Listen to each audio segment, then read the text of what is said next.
لا حول ولا قوة إلا بالله أوصى بها النبي صلى الله عليه وآله وصحبه وسلم أكثر من 19 من الصحابة، وأغلب الناس يقولها في المكان الخطأ، لا يقولها في المكان الصحيح، يقولها إذا حصلت مصيبة يقول إن لا حول ولا قوة إلا بالله، وهذا خطأ.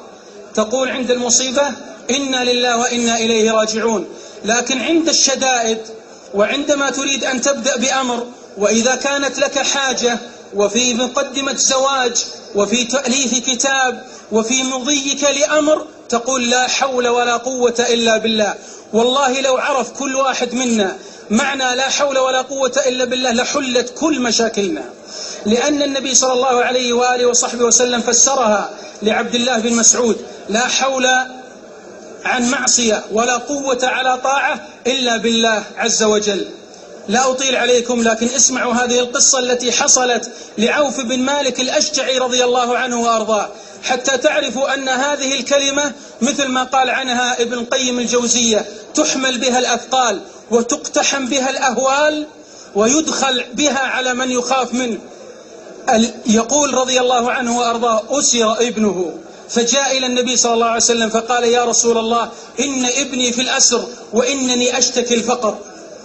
لقد أحصى بعض العلماء 40 موطن تقال فيه لا حول ولا قوة إلا بالله.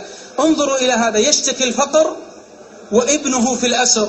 فقال: يا رسول الله، أريد الحل، أشغلتني أمه بالبكاء. فقال النبي صلى الله عليه وآله وصحبه وسلم: كرر لا حول ولا قوة إلا بالله، لأن في البخاري ومسلم قال: هي كنز من كنوز الجنة، هي كنز من كنوز الجنة. إذا فهمت إيش معنى كنز، الجنة كاملة كنز، ولا حول ولا قوة إلا بالله كنز في الجنة، يعني من نفائسها. فقال: كرر لا حول ولا قوة إلا بالله. رجع إلى زوجته وقال: قالت: ماذا قال لك رسول الله؟ قال: كررا أنت زوجتك لا حول ولا قوة إلا بالله. اجلسوا كم يوم وهم لا حول ولا قوة إلا بالله، لا حول ولا قوة إلا بالله، وهو يعرف إيش معناها. يعني لا يطلق من السجن ولا يخرج من السجن، يا من له سجين يريد أن يخرج عليك بهذا. فكرر لا حول ولا قوة إلا بالله. وهم جالسين في البيت قالت الأم: والله إني لأسمع صوت مالك.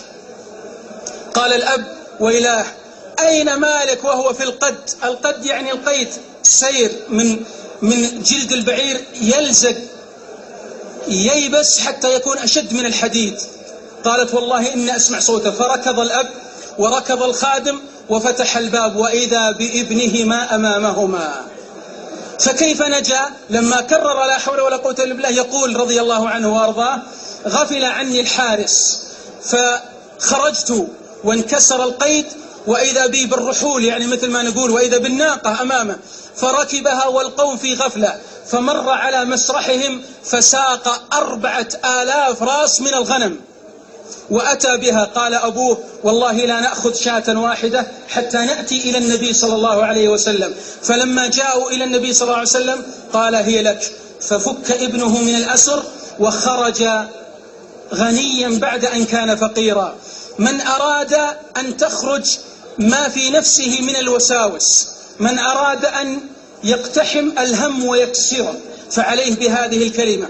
من أراد أن يخرج من بوتقة الدين، فعليه بهذه الكلمة: لا حول ولا قوة إلا بالله. يوصي بها النبي صلى الله عليه وسلم أكثر من 19 من الصحابة، أكثر من قول لا حول ولا قوة إلا بالله. ويقول لآخر: كنز من الجنة، ويقول لآخر: كنز من تحت العرش، ويقول لآخر: باب من أبواب الجنة. أكثر من 19 صحابي يوصيهم النبي صلى الله عليه وسلم بالإكثار من لا حول ولا قوة إلا بالله. لو تأخرت على موعد وقلت لا حول ولا قوة إلا بالله، يعني يا ربي ليس لي حول وليس لي قوة إلا بك إني أصل، والله تصل.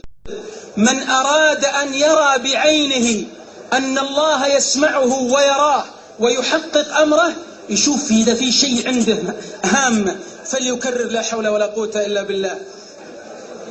لكن يريد منك إصرار. لذلك في مسند الإمام أحمد أن النبي صلى الله عليه وسلم: من قال لا حول ولا قوة إلا بالله قال الله جل الله: أسلم عبدي واستسلم. لأنك تفوض الأمر لله عز وجل